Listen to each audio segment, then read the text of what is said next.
We live in a world of symbols and advertising. Everything is marketing. On one hand, you could say, well, it's not as bad as selling drugs, it's just art.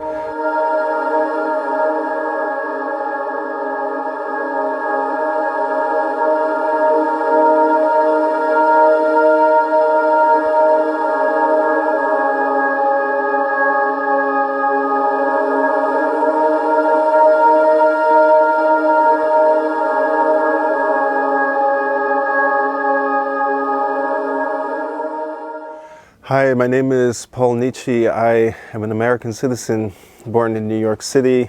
I studied art business at the Institute of Sotheby's. As a kid, I remember seeing these incredible images of faces that had been drawn by my grandfather, Erik. I knew very little about Erik, except that he was some kind of artist, and he left my father a watch, which he then gave to me when I turned 16. A beautiful watch. Of course, it was Swiss. Even my father didn't have much information about him. I learned that he had cut ties with his own father, and so it wasn't really something that was talked about.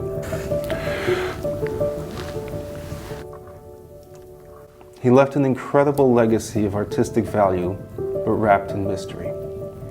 Now, I wanted to understand and flesh out the detail for myself.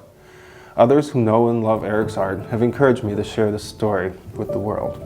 I began to discover an incredibly talented and disciplined artist, idolized by many respected graphic artists and art historians. Although Erik deliberately shied away from labels and fixed styles himself, the influences of Paul Klee, who was a family friend, of the Bauhaus, and of the Swiss international style can all be sensed in his work. Erik's life was a roller coaster.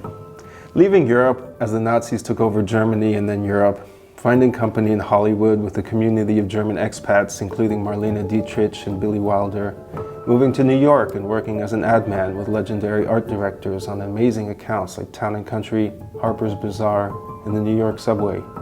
They actually inducted Erik to the Art Director Club Hall of Fame. His greatest work was for General Dynamics, the huge American arms manufacturer who built the Nautilus, the world's first nuclear-powered submarine, a weapon for peace at the height of the Cold War. I wonder what Erik thought about that back then. Was it atoms for peace? Was it atoms for war? Atomic energy and weapons to keep the peace are pretty top of mind right now, and not only for my generation. Incredibly beautiful work, 2 marriages, success and betrayal in his business, a nomadic life pursuing perfection in his work, but leaving secrets and wounds in his personal life. My father never talked about his personal story. It's just something that was locked in a box.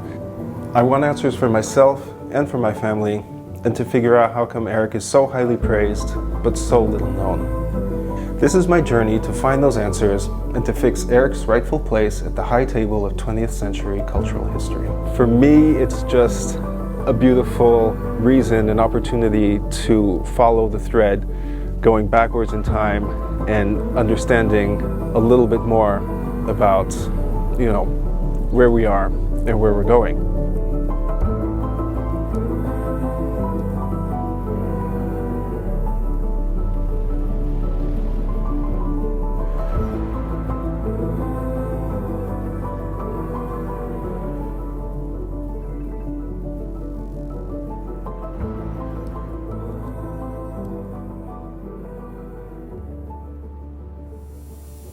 I wish you a very pleasant evening.